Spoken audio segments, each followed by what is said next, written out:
मनुष्य के जीवन में कितनी कठिनाइयां आती हैं, एक से एक बढ़कर जटिल समस्याएं आती हैं कि मेरा भविष्य क्या होगा, मेरे संतान का भविष्य क्या होगा, क्या मेरा ऋण चुक पाएगा, क्या मैं भविष्य में अपना इच्छित लक्ष्य पा पाऊंगा।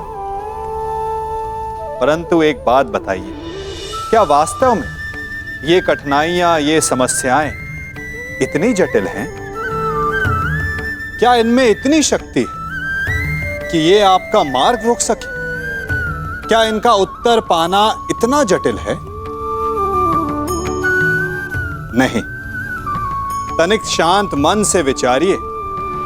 कई बार उत्तर इतना जटिल नहीं होता जितना कि प्रश्न। वास्तविकता में आपके मन में जो प्रश्न है वो जटिल है, किंतु उत्तर तो बड़ा सरल है, और वो उत्तर है कर्म। कर्म कीजिए और धीरे धीरे आपके मन में जटिल प्रश्न और आपके मन की जटिलता दोनों ही समाप्त हो जाएगी।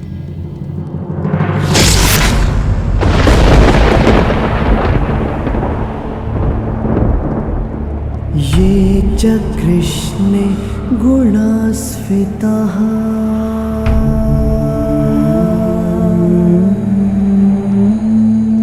पाण्डवेषु च ये गुणाः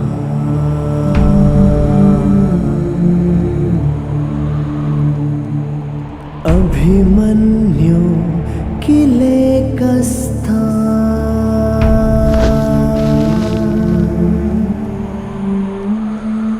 दृश्यन्ते गुणसञ्चयः।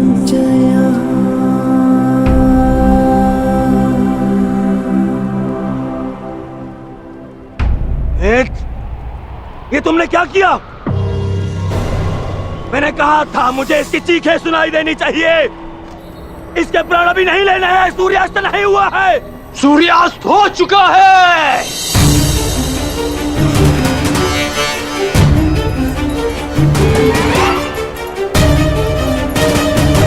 इस कुरुक्षेत्र में धर्म और नीति का सूर्यास्त हो गया है। इस सूर्यास्त के पश्चात आकाश का रंग काला नहीं, रक्त सा लाल होगा।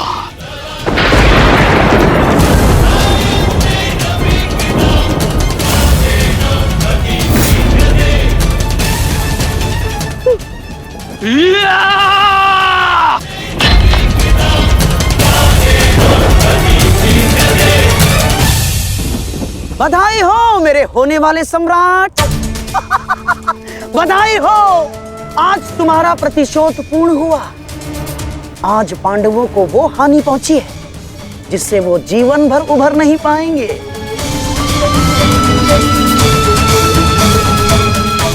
मामा श्री, इन पांडवों के मुख पर मुझे प्रतिदिन यही भाव चाहिए।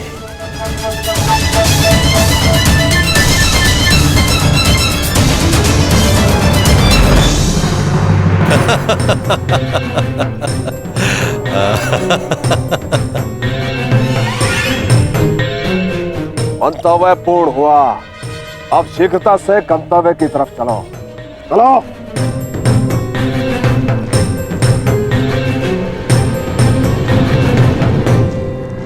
अभिमन्यु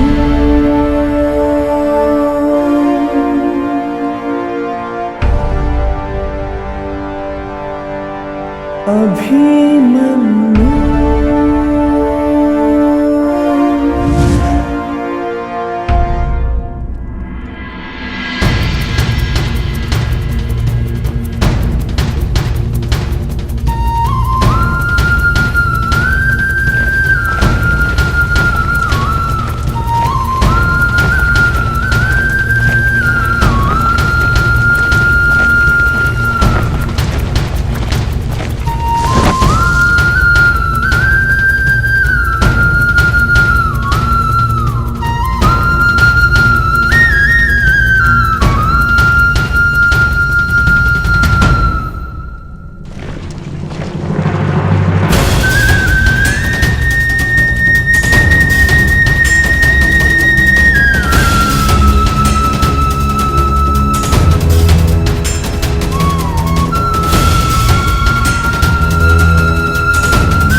युधिष्ठिर,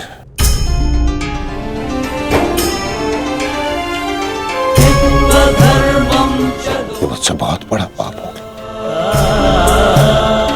जिसके लिए मैं क्षमा भी नहीं मांग सकता। पता है युधिष्ठिर, मेरे लिए सबसे बड़ा दंड क्या होगा? जो मैं अपने प्रिय शिष्य से कभी दृष्टि न मिला पाऊंगा, वो शिष्य जो मेरे लिए सबसे अधिक प्रिय है, अर्जुन।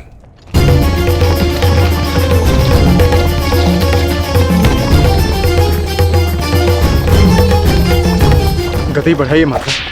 गति कितनी भी बढ़ा लीजिए काकाश्री, कोई लाभ नहीं, क्योंकि कोई भी रथ समय में उल्टा नहीं जा सकता। वासुदेव, अब तक मैं सब कुछ देख रहा था, परंतु अब रहा नहीं गया। प्रभु, मेरे मन में कुछ संदेह है। मेरी मृत्यु धर्म स्थापना के लिए आवश्यक थी, परंतु क्या उस वीर का अंत भी आवश्यक था? क्या आप उसे टाल नहीं सकते थे? ईश्वर भी समय से परे कहां है बारबरीक? परंतु ईश्वर स्वयं समय भी है ना? किंतु ये समय ना प्रश्न करने का है और ना ही अवसर उत्तर देने का।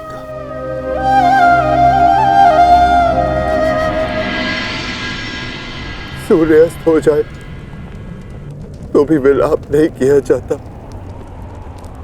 उसकी आरती की जाती है।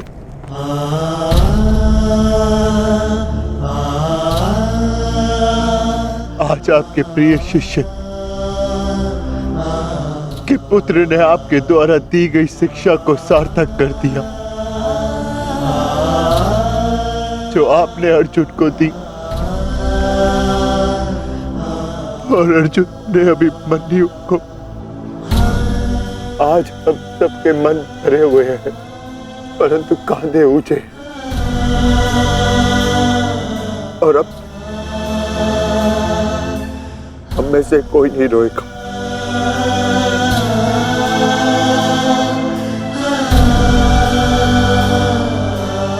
क्योंकि अभिमन्यु की यही अंतिम इच्छा थी। आप मुझसे कुछ छिपा रहे हैं माधव, बताइए मुझे। किस वीर का अंत हुआ? युद्ध बलिदान मांगता है पार्थ, और युद्ध में केवल एक वीर ही वीर गति प्राप्त करता है। नहीं, ये मेरा उत्तर नहीं है माता। मुझे सत्य जानना है। क्या हुआ है युद्ध भूमि में? क्यों आप सुशर्मा के साथ युद्ध में इतने व्यतीत थे? क्यों मेरा मन इतना अशांत है? क्यों मैं भय से इतना कांप रहा हूं? क्या ये सभी संकेत किसी अपने की मृत्यु का भान करा रहे हैं? जब तुम्हें सत्य का भान हो चुका है पार्थ, तो क्यों तुम मुझसे असत्य बुलवाना चाहते हो?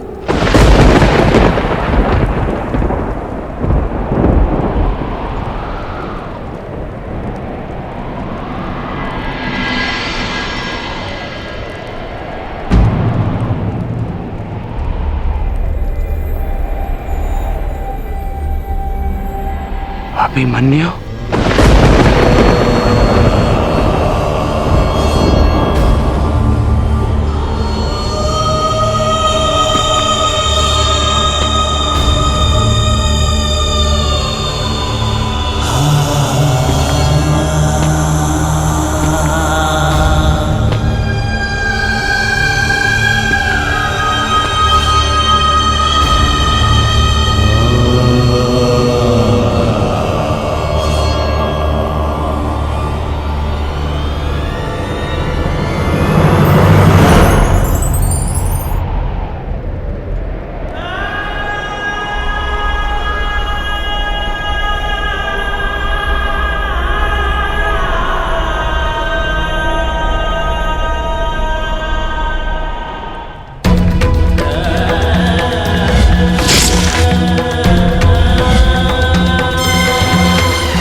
ये रक्त हाथ से जा क्यों ले रहा? ये रक्त हाथ से जा क्यों ले रहा?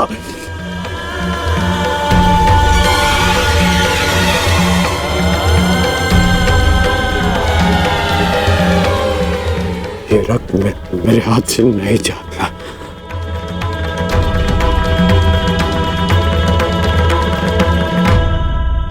क्या ये सत्य है कि मेरा पुत्र अभिमन्यु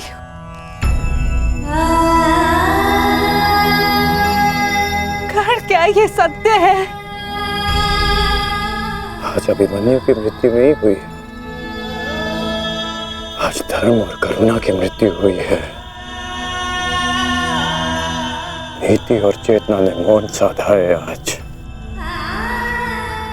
इतिहास से ना अभिमन्यु की शौर्य गाथा कभी लुप्त होगी और ना ही कौरवों के माथे से इस पाप का कलंक जाएगा। अभिमन्यु का मृत्यु बाण हम सबके चरित्र को छलनी कर चुका है।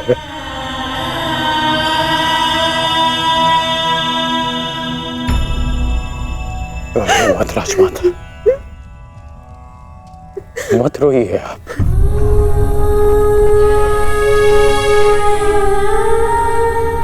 आपके अभिमन्यु के अंतिम समय में उसके मुख पर विजय की मुस्कान थी।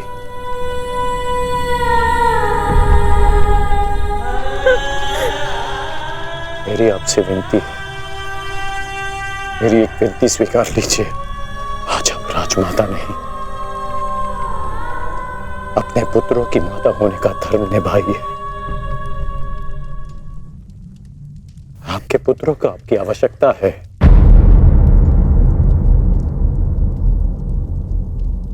आप पांडवों का विलाप रोकिए और मैं अपने पाप का पश्चाताप करूंगा।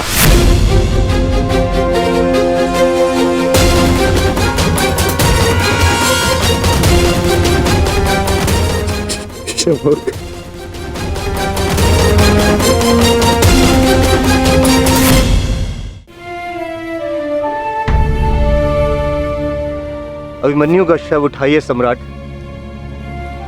सम्मान सहित उसका अंतिम संस्कार करना है। जिसे कंधे पर बिठाकर हस्तिनापुर के सिंहासन पर बिठाना था, उसे कंधे पर लेटाकर चिता तक कैसे लिया जाएगा? कैसे? क्या उत्तर दूंगा मैं पांचाली को कि उसका पुत्र इस संसार में नहीं रहा? कैसे समझाऊंगा मैं उत्तरा को कि उसका पुत्र अपने पिता का चेहरा कभी नहीं देख पाएगा? क्या कहूंगा मैं अर्जुन को कि उसके भाई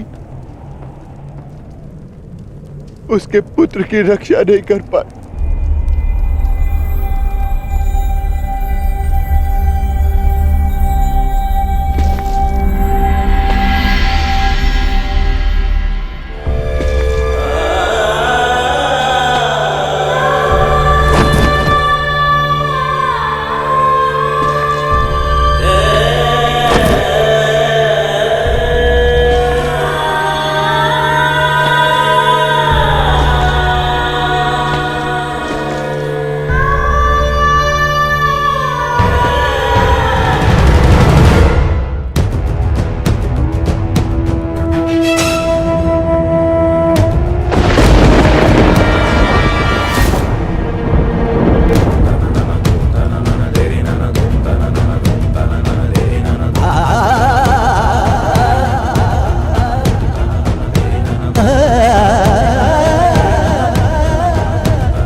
ये च कृष्णे गुणास्फिताः। मैं आपको विश्वास दिलाता हूँ पिताश्री कि युद्ध भूमि में आपकी कमी शत्रु को अनुभव नहीं होगी। जब आप सुशर्मा का नाश करेंगे तो आपके पुत्र की शौर्य की कीर्ति आपका स्वागत करेंगे।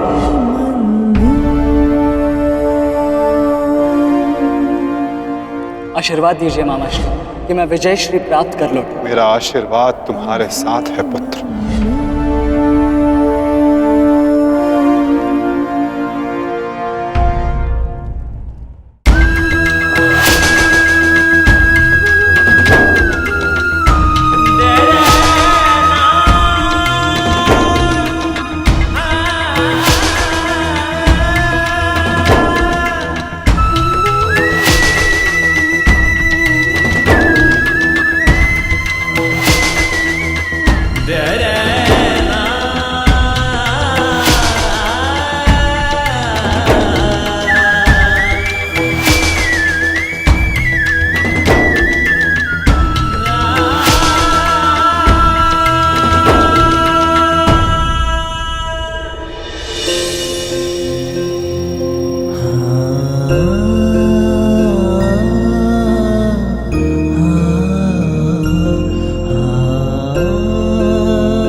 अभिमन्यु, पुत्र मैंने सुना कि इस प्रकार तुमने अभेद्य चक्रव्यूह को भेदा।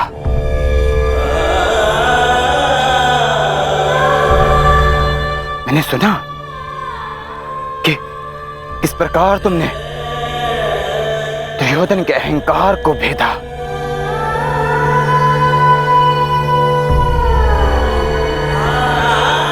मैंने सुना कि किस प्रकार तुमने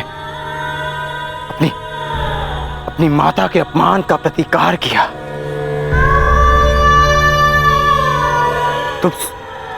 तुम सुन रहे हो? मैंने सुना। मैंने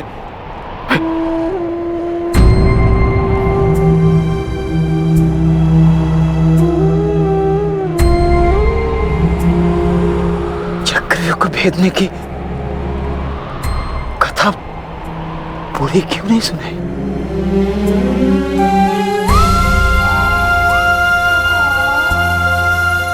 अगर आज सुनाई होती ना तो मेरा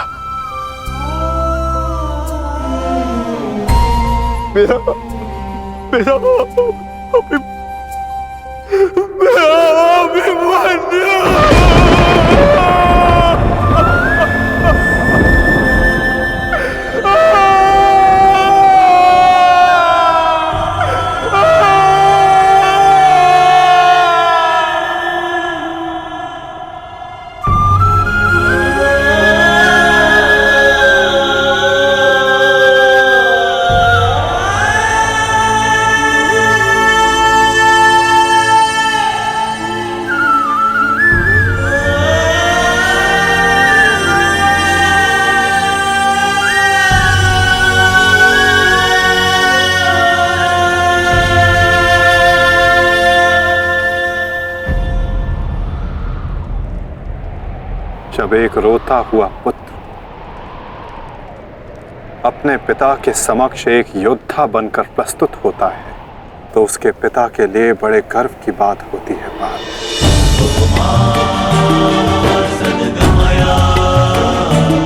और जब एक योद्धा पिता अपने वीर पुत्र के समक्ष रोता है तो वो पुत्र के लिए बड़े अपमान की बात होती है।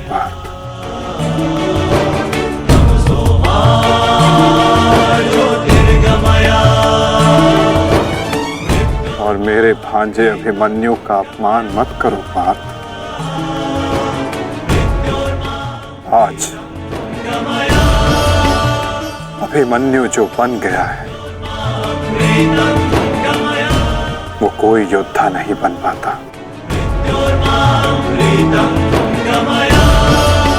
आज वो विजेता नहीं,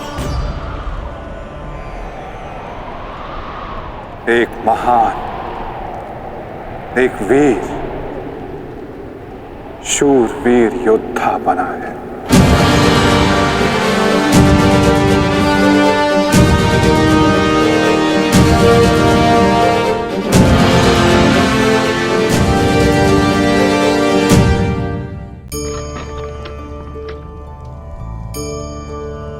इसे देख रहे हैं? कुछ स्मरण हुआ? आपको आपके बालपन का स्मरण करवा दिया ना इस पहिए ने। कदाचित कोई बालपन में ऐसा होगा जिसने ये खेल ना खेला हो। हां, इस पहिए का आकार एक सिक्के जितना या इससे बड़ा हो सकता है, परंतु ऐसा कोई नहीं जिसने ये खेल ना खेला हो। इसे गोल गोल घुमाते रहना, निरंतर चलाने का प्रयत्न करना, कितना आनंद आता था ना। हमें उन पहियों के खेल से मिले मनोरंजन का आनंद स्मरण हो आता है, परंतु उन पहियों के खेल से बालपन में मिली सीख हम अधिकतर भूल जाते हैं। और वो सीख है सदैव गतिमान रहना। उस खेल का केवल एक ही तर्क होता था, यदि उसे संतुलित रखना है, यदि उस पहिए को गिरने नहीं देना, तो उसे निरंतर गतिमान रखना होगा। और यही जीवन है। जीवन में यदि सुख दुख, हानि लाभ, आनंद और कष्ट का संतुलन बनाए रखना है, तो सदैव गतिमान रहिए। किसी एक कष्ट, किसी एक दुविधा के पल में ठहर के ना रह जाओ, कर्म करते रहो। विचार कीजिएगा।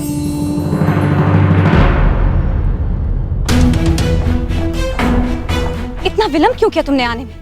मैं कब से अपने पुत्र के समाचार की प्रतीक्षा कर रही हूँ। अब मौन क्यों खड़े हो, बताओगे भी? सारे योद्धा अब तक क्यों नहीं लौटे? कुछ बोलो।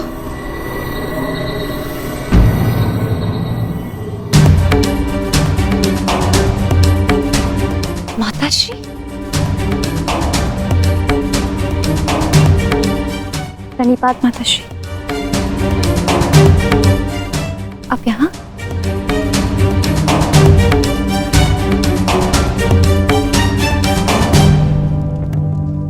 देखिए माता, सारे योद्धा लौट आए और आर्य भी लौट आए।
वीरता की गाथा अपनी संतान को सुनाएंगे। योद्धा कभी अपना वचन नहीं तोड़ते। हम अभिमन्यु को तो नहीं ला पाए उत्तरा, परंतु उसकी ओर से एक संदेश लाए हैं। उत्तरा से कहना कि उसके पास मेरी संतान को सुनाने के लिए एक महान कथा है।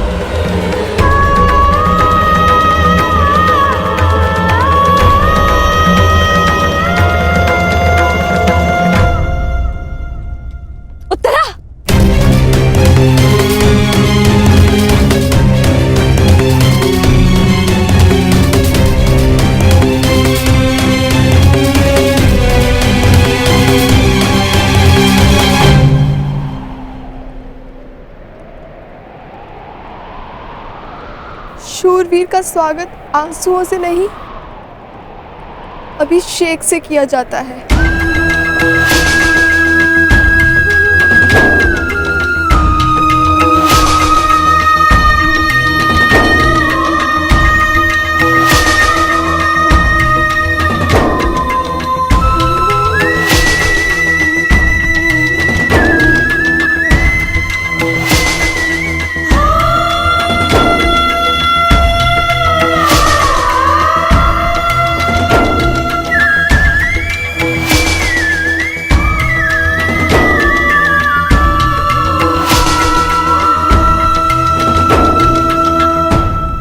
यात्रा पे जा रहे हैं आर्य,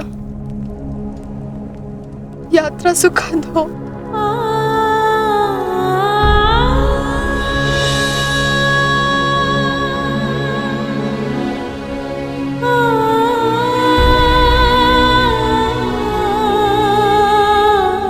मेरी शुभकामनाएं हैं कि उस लोक में आपकी कीर्ति अक्षत हो।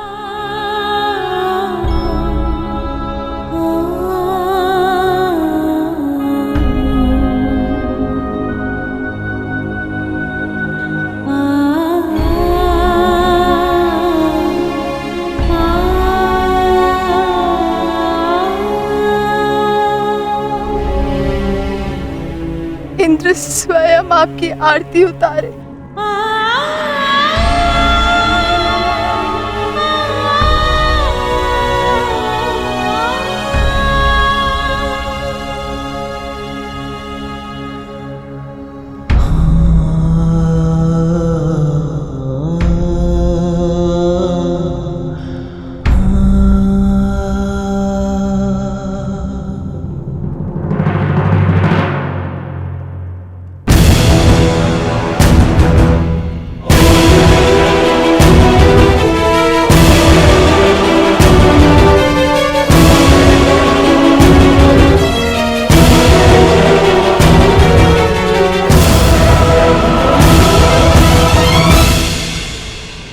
क्यों आए हो यहाँ? हमारे पुत्र की मृत्यु का उत्सव मनाने? नहीं,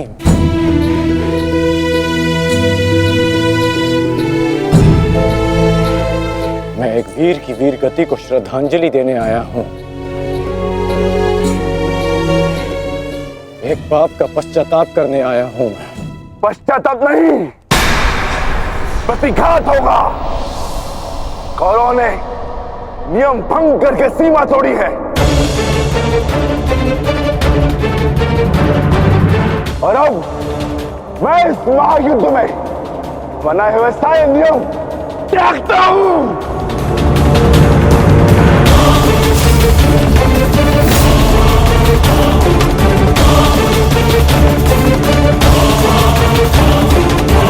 भैरव भीम,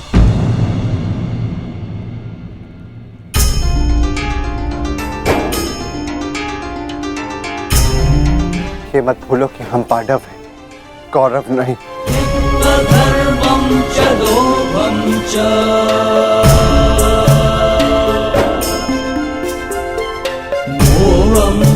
धन्यवाद अंगराज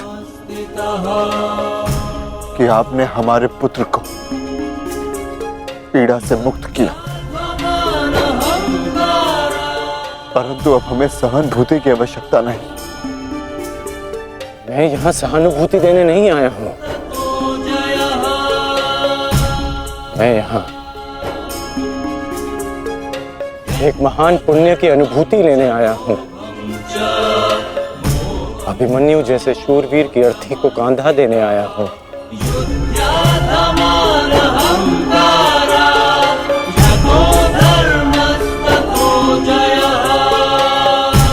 इस पुण्य से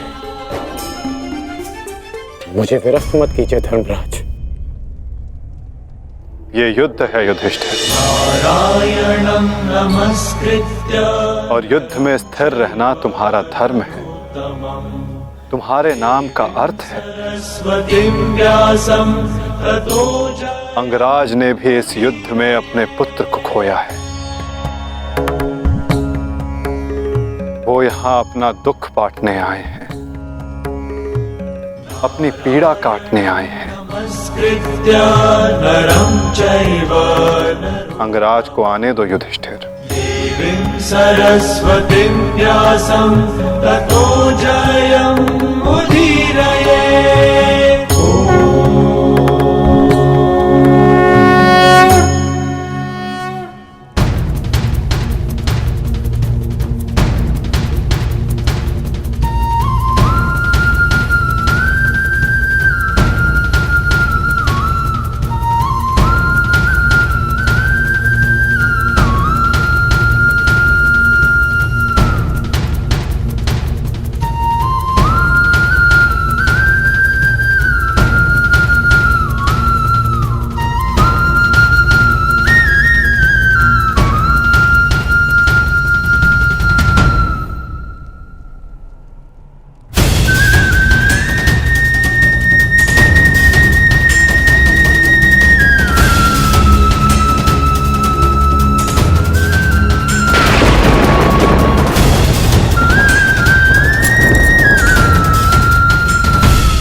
ये च कृष्णे गुणास्फिताः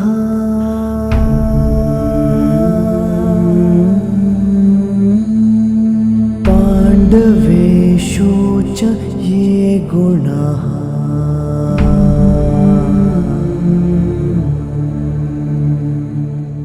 अभिमन्यु किलेकस्था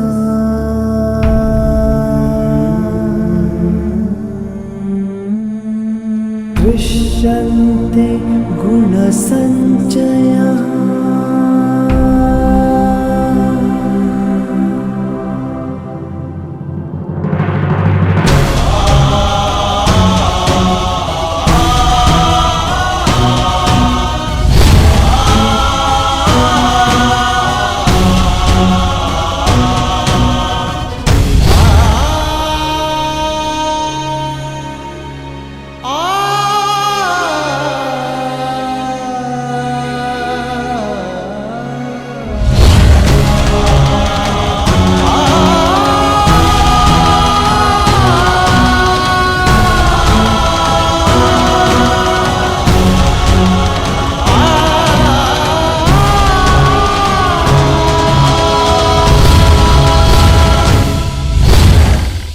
गुरुकुल की तीसरी पीढ़ी का नाश हुआ है महाराज। ये ठीक नहीं किया दुर्योधन ने। माना जो हुआ वो अनुचित था गांधारी, परंतु इन सब का कारण अभिमन्यु स्वयं ही था। यदि वो दुर्योधन का अपमान ना करता तो आज ऐसा कदाचित ना होता। नहीं स्वामी, मेरी आंखों पर पट्टी बंधी हुई है, परंतु हस्तिनापुर का जलता हुआ भविष्य मैं स्पष्ट देख सकती हूँ। ऐसा आभास हो रहा है मानो अभिमन्यु की चिता की जलती हुई अग्नि समुचे कौरव वंश को भस्म कर देगी।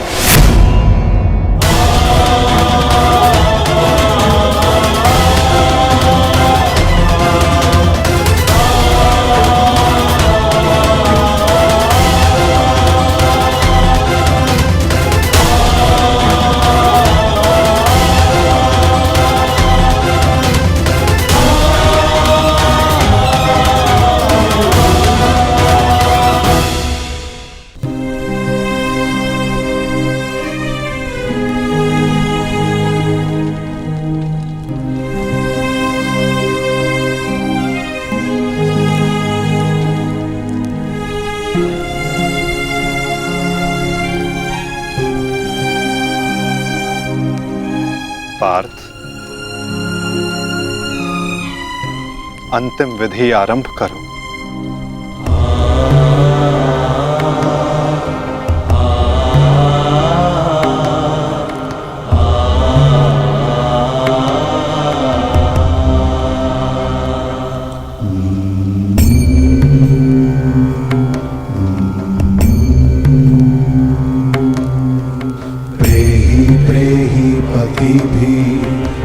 सारथी,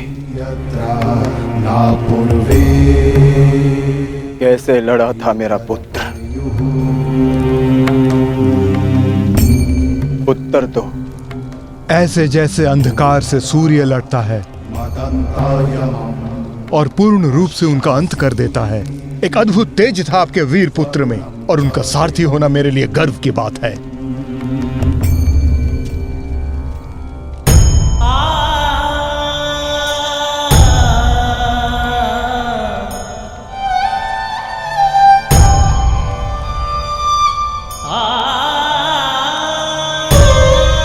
जब 6 योद्धाओं ने अभिमन्यु पर आक्रमण किया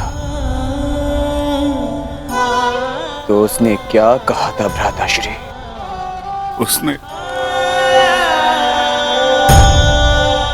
उसने कहा कि महान धनुर्धर अर्जुन के पुत्र और महानतम योद्धा वासुदेव कृष्ण के भांजे का स्वागत ऐसा ही होना चाहिए।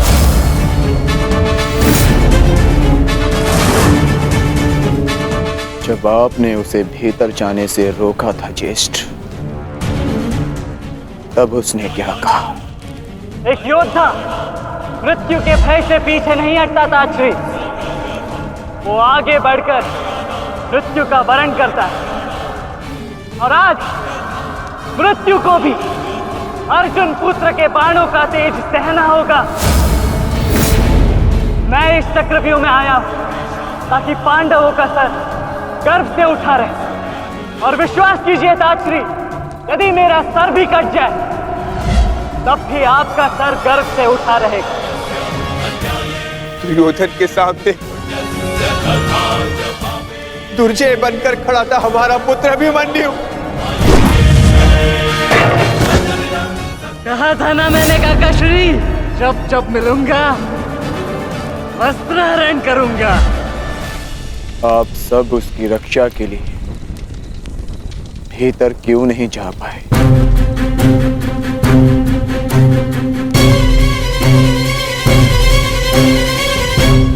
जयद्रथ के कारण, क्योंकि उसे वरदान था कि वो आज नहीं मरेगा। उसने हम में से किसी को अंदर भीतर नहीं जाने दिया। भी कारण अभिमन्यु की मृत्यु का।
आज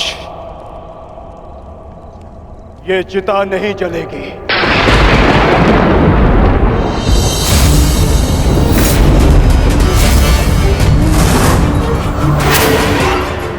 बल्कि कल 2 चिताएं जलेंगी। मैं कौन्ते अर्जुन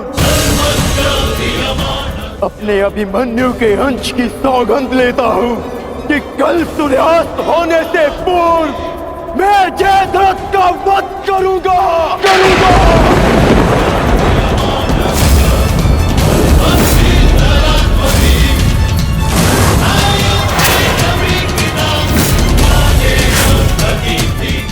कल जयद्रथ के साथ अभिमन्यु की चिता जलेगी, क्या फिर अभिमन्यु की चिता में उसके साथ मैं जीवित जलूंगा। मेरा प्राण अर्जुन का प्राण।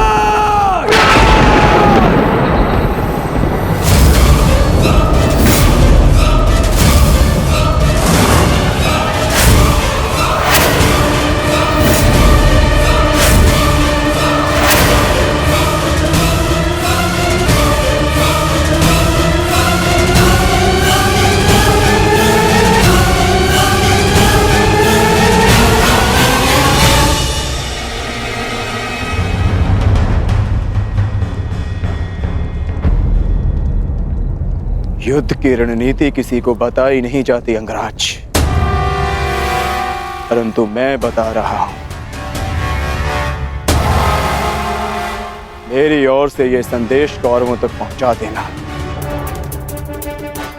छिपा सकते हैं तो छिपा ले जयद्रथ को, क्योंकि कल मैं उसे पाताल से भी ढूंढ निकालूंगा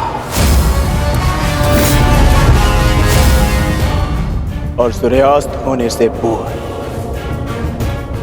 मैं उसका सर धड़ से अलग कर दूंगा। ये अर्जुन का प्रण है।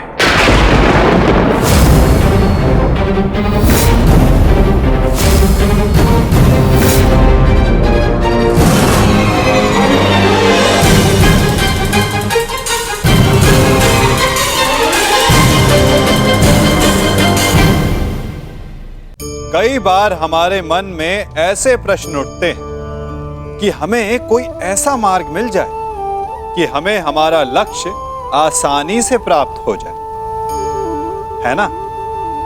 इसी कारण हम अपना अधिकतर समय इसी प्रयास में लगाते हैं और कदाचित इसी कारण हम लक्ष्य प्राप्त करने के आनंद का भोग नहीं कर पाते। लक्ष्य महान हो या ना हो, परंतु हमारी यात्रा महान होनी चाहिए। असफल होने पर भी, पराजित होने पर भी हमारे प्रयासों का अनुभव महान होना चाहिए। विजय तो कभी कभी भाग्यवश कायरों को भी मिल जाती है, परंतु हमारा द्वंद्व महान होना चाहिए। आपकी विजय भले ही छोटी हो, कोई बात नहीं, परंतु आपका युद्ध महान होना चाहिए। इसलिए अपने हर पल को, हर प्रहार को भार दीजिए, ताकि आपका प्रत्येक प्रहार प्रतिलक्षित हो सके। ये चिंता का विषय है युवराज। ये एक योद्धा की ललकार नहीं, एक पिता का प्रतिकार है। अर्जुन ने अपने पुत्र के शव के समक्ष प्रतिज्ञा ली है, और यदि अर्जुन ने प्रतिज्ञा ली है तो उसे पूर्ण करने का संपूर्ण प्रयास करेगा वो। बस आचार्य द्रोण, बस। पितामही की भांति आपको अवसर चाहिए होता है हमारे शत्रुओं की प्रशंसा करने का। आपको हम कौरवों से अधिक उस अर्जुन की प्रतिज्ञा पर विश्वास है, किंतु आप भूल रहे हैं कि किस प्रकार अपने भ्राता के पुत्र के प्राणों की भीख मांग रहे थे वो पांडु पुत्र। आज पुत्र यमलोक गया है और कल पिता जाएगा, और इसे आप सुनिश्चित करेंगे क्योंकि आप कौरवों के सेनापति हैं। दुशासन,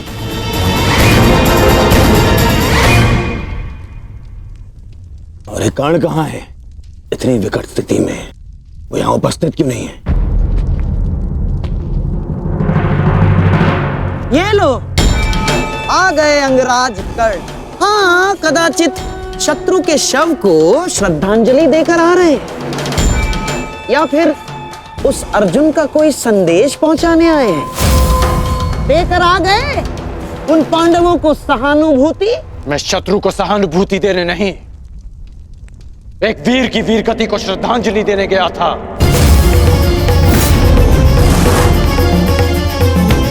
परंतु आपको समझाने का क्या लाभ? आपके लिए तो युद्ध भी एक चौसर का खेल है, खेल तो आप खेल रहे हैं मेरे भांजे के साथ। मामाश्री,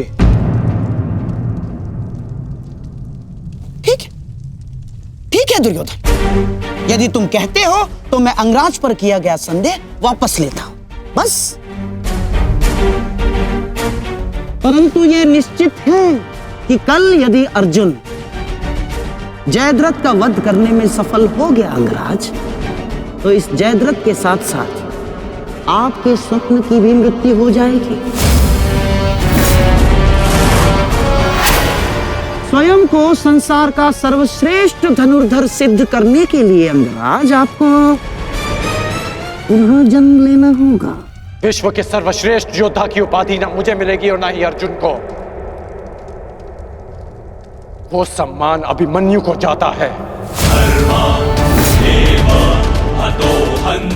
आपके छल के कारण मेरे पास केवल अनीतिकर योद्धा की उपाधि शेष है। जिस भांति अभिमन्यु को घेर कर मारा गया, ना वो युद्ध के नियमों के अनुकूल था और ना ही एक योद्धा की प्रतिष्ठा के। मैंने तुम्हारा साथ देने का वचन दिया था, अन्याय करने का नहीं। न्याय और अन्याय ये सब विजय का खेल है अंगराज कर्ण। जो जीता वो न्यायी और जो हारा वो अन्यायी, क्योंकि इतिहास जीतने वाले लिखते हैं, हारने वाले नहीं। यदि ऐसा है तो मुझे इस इतिहास में कोई स्थान नहीं चाहिए।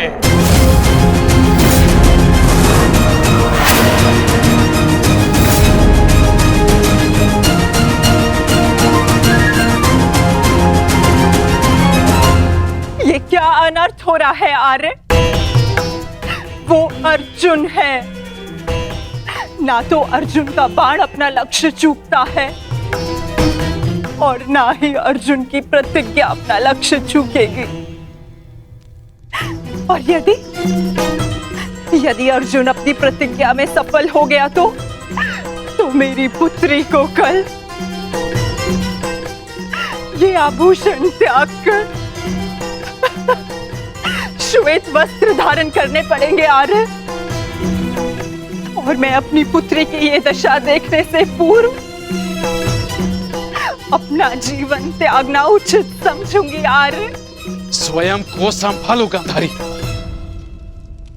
प्रतिज्ञा लेना और प्रतिज्ञा पूर्ण करना दोनों भिन्न बातें हैं। हमारे पक्ष में गुरु द्रोण है, कर्ण है, अश्वत्थामा है, पुत्र दुर्योधन स्वयं है। पर विश्वास करो गांधारी, तुम्हारी पुत्री के सुहाग पर कोई आंच नहीं आएगी। कल मेरी बहन दुशाला के सुहाग की रक्षा करना ही हमारी कल की रणनीति होगी। कल हमें जयद्रथ को युद्ध क्षेत्र से दूर रखना है। ना रहेगा बांस, ना बजेगी बांसुरी। संध्या होने तक अर्जुन जयद्रथ को खोज नहीं पाएगा और फिर स्वयं ही आत्मदाह कर लेगा।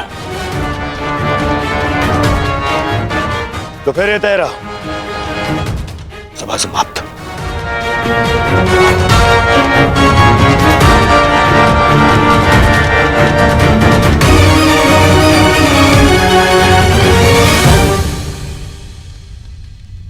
चलिए मामाश्री, युद्ध की तैयारियां करनी है। वही तो, युद्ध की तैयारियां तो करनी होंगी, क्योंकि तुम तो जानते ही हो हमारे पास न्यायप्रिय कर्ण है और उन पांडवों के साथ वो छलिया। वो कोई ना कोई मार्ग तो अवश्य ढूंढ लेगा जयद्रथ तक पहुंचने का। अर्जुन की इस प्रतिज्ञा की सूचना कौरवों तक पहुंच गई होगी और कौरव इस अवसर का लाभ अवश्य उठाएंगे, विशेषकर मामा शकुनी, जो मेरी प्रतिज्ञा को मेरे ही अंत के लिए दुरुपयोग करने का षड्यंत्र रच रहे होंगे। सुनो, ये गांधार का सबसे तीव्रगामी अश्व है और स्मरण रहे, ये संदेश अपने स्थान तक अपने समय से पहुंचाना अति आवश्यक है। यदि ये संदेश अपने समय से नहीं पहुंचा तो समय से पूर्व तुम अवश्य यमराज तक पहुंच जाओगे। समझ गए?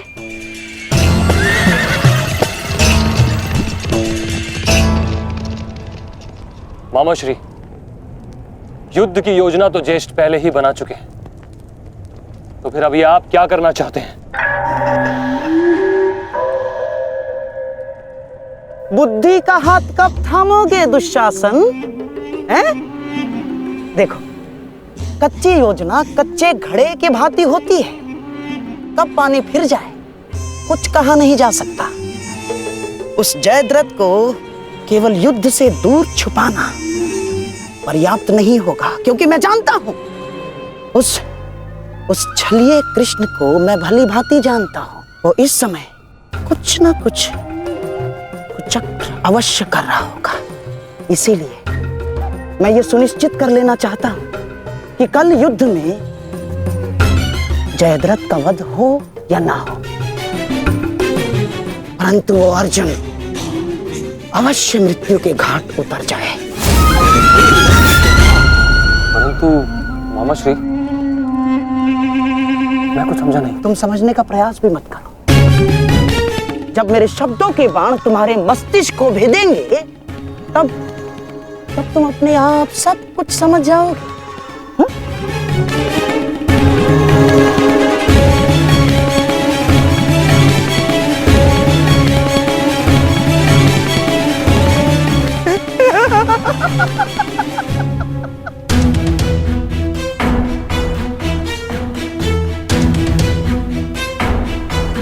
आप दोनों इस समय यहाँ? जामाता श्री, देखिए, आपको जो पांडवों से प्रतिशोध लेना था वो तो आप ले चुके हैं, पूर्ण हो गया है आपका प्रतिशोध। इसीलिए मैं चाहता हूं कि आप अब विश्राम करें, सिंधु जाकर अपनी पत्नी से मिले, अपने शौर्य की गाथा सुनाए। किंतु सिंधु जाकर किसी को ये मत कहिएगा कि आपको युद्ध से बाहर कर दिया गया है। धनुर्धारी अर्जुन से भयभीत होकर सिंधु नरेश वापस लौट आए हैं ना, किसी से मत कहिएगा, क्योंकि आपकी ये सूचना आपके अपयश का कारण बन सकती है जयद्रथ। नहीं मामा श्री, अपयश से श्रेष्ठ कर तो मृत्यु है। किसने कहा कि मैं सिंधु लौट रहा हूं? और आप ऐसे की बात कर रहे हैं? एक क्षत्रिय युद्ध भूमि से विजय पाकर घर लौटता है या फिर वीर गति पाकर? जानता हूं जामाता श्री, परंतु एक क्षत्रिय तभी मर जाता है जिस दिन उसका यश मर जाए। परंतु आपका दुर्भाग्य है जामाता श्री, ना आप विजय श्री देख पाएंगे और ना ही वीर गति का स्वाद चख पाएंगे, क्योंकि आप यहां रुकेंगे तो निसंदेह अर्जुन का सामना तो कर ही नहीं पाएंगे। कौन कहता है कि मैं अर्जुन से भयभीत हूं? नहीं डरता मैं अर्जुन से। स्नान करने का समय हो गया है, सब तैयार है? नहीं दुर्योधन, मैं कहीं नहीं जाऊंगा। अर्जुन से भयभीत होकर मैं अपने यश का त्याग नहीं कर सकता हूं। एक क्षत्रिय तभी मर जाता है जब उसका यश मर जाता है। मैं ये युद्ध भूमि छोड़कर नहीं जाऊंगा।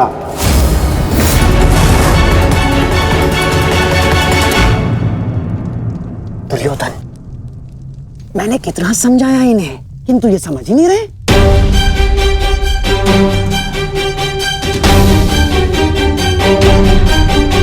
समझने का प्रयास करो जयद्रथ। मेरी बहन दुशाला मेरे लिए बहुत प्रिय है। यदि अर्जुन अपनी शपथ पूर्ण करने में सफल हो गया तो अनर्थ हो जाएगा। उसका उपाय मैंने कर लिया है दुर्योधन।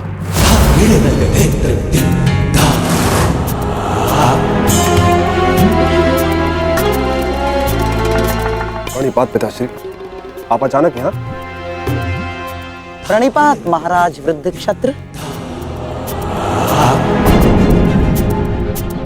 जामाता श्री, आपके पिताश्री को मैंने ही निमंत्रित किया है।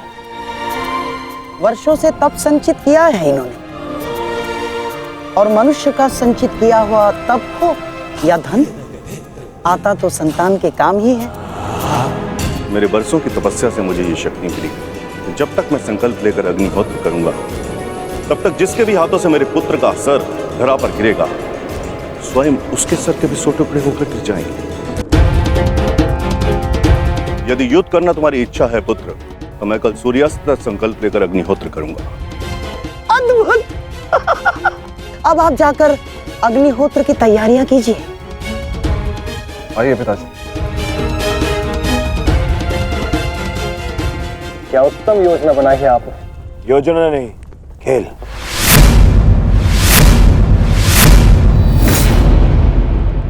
अब क्या नया खेल खेला है आपने? अब खेल तो अर्जुन के प्राणों के साथ खेला जाएगा मेरे होने वाले सम्राट। यदि कल संध्या तक अर्जुन जयद्रथ का वध नहीं कर पाया, तो स्वयं ही आत्मदाह कर बैठेगा। और यदि उसने जयद्रथ का शीश धड़ से अलग कर भी दिया, तो वृद्ध क्षत्र के तप के बल से उसके सर के 100 टुकड़े हो जाएंगे मेरे होने वाले सम्राट। नहीं मामा जी, आपकी ये योजना मुझे स्वीकार नहीं। मैं किसी भी परिस्थिति में जयद्रथ के प्राणों को संकट में नहीं डाल सकता। कल यदि जयद्रथ युद्ध में उतरेगा, तो केवल मेरे निश्चिंत हो जाने पर और मेरी इस समस्या का कोई निराकरण कर सकता है तो केवल मित्रकर्ण है।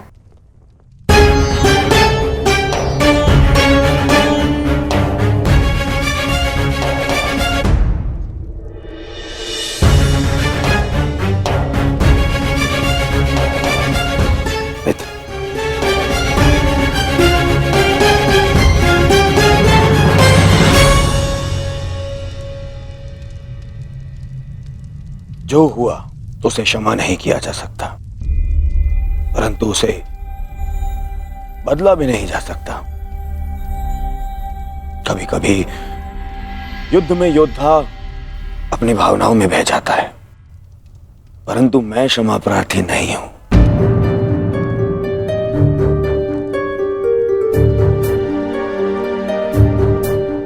मैं क्षमा प्रार्थी नहीं हूं क्योंकि मेरे अनुजों के क्षत विक्षत शव देखने के पश्चात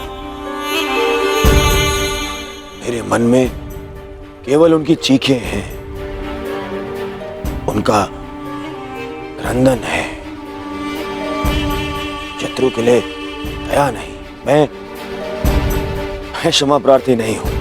मैं क्षमा प्रार्थी नहीं हूं क्योंकि भाग्य ने उस क्षण के लिए मुझसे क्षमा नहीं मांगी जब उसने मेरे पिता को अंधा कर देने की नियति बना दी। मैं क्षमा प्रार्थी नहीं हूं क्योंकि उस द्रौपदी की कुटिल हंसी आज भी मेरे कानों में सुनाई देती है। मैं क्षमा प्रार्थी नहीं हूं क्योंकि उसने मुझे अंधे का पुत्र अंधा कहने के पश्चात भी मुझसे क्षमा नहीं मांगी। मैं क्षमा प्रार्थी नहीं हूं।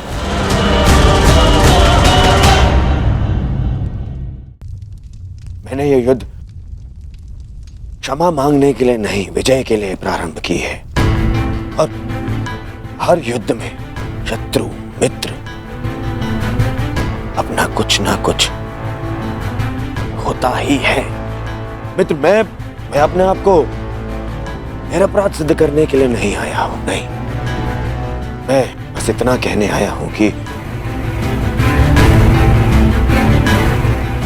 मैं अभी भी नहीं रुकूंगा। अंत तक युद्ध करूंगा, अंत तक।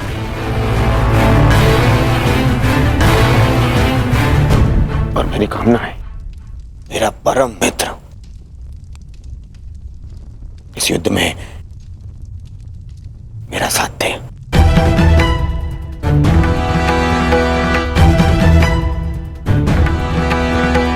कल जयद्रथ के प्राण दांव पे है मित्र। दुशाला केवल मुझे ही नहीं, तुम्हें भी अपना ज्येष्ठ मानती है। कल अपनी बहन का ऋण चुकाने का समय है मित्र, और आशा करता हूं कि तुम मेरे साथ आओ। हाँ, यदि तुम कल युद्ध क्षेत्र में ना उतरना चाहो तो मुझे तुम्हारा यह निर्णय स्वीकार होगा, और इस बात से मुझे क्षोभ नहीं होगा। मुझे क्षोभ उस क्षण का होगा जब मैं तुम्हारा मित्र नहीं रहूंगा।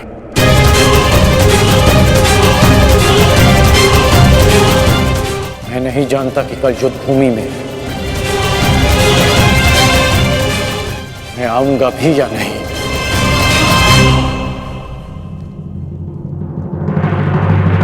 मैं फिर भी तुम्हारी प्रतीक्षा करूंगा।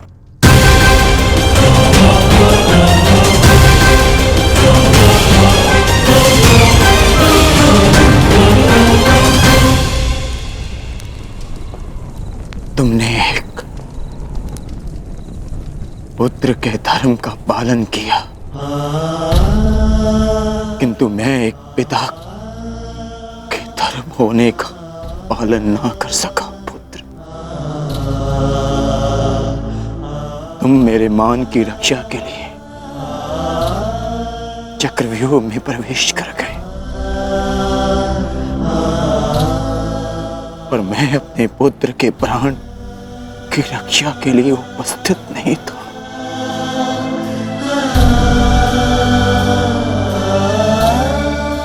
किंतु एक योद्धा का पिता अपना कर्तव्य अवश्य पूर्ण करेगा।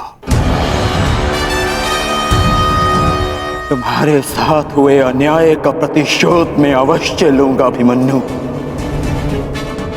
हम तुम्हारी प्रतीक्षा करेंगे अर्जुन। आओ आओ कौन्तेय, आओ। तुम्हारी मृत्यु तुम्हारी प्रतीक्षा कर रही है। या तो तुम अपनी ही प्रतिज्ञा का आखेट बनोगे, या फिर वृद्ध क्षत्र के तप का लक्ष्य। या तो आज सूर्यास्त के साथ अर्जुन गर्व सहित तुम्हें दूसरे लोग विदा करेगा, या फिर तुम्हारे साथ महाराज सह्याद्री बनेगा।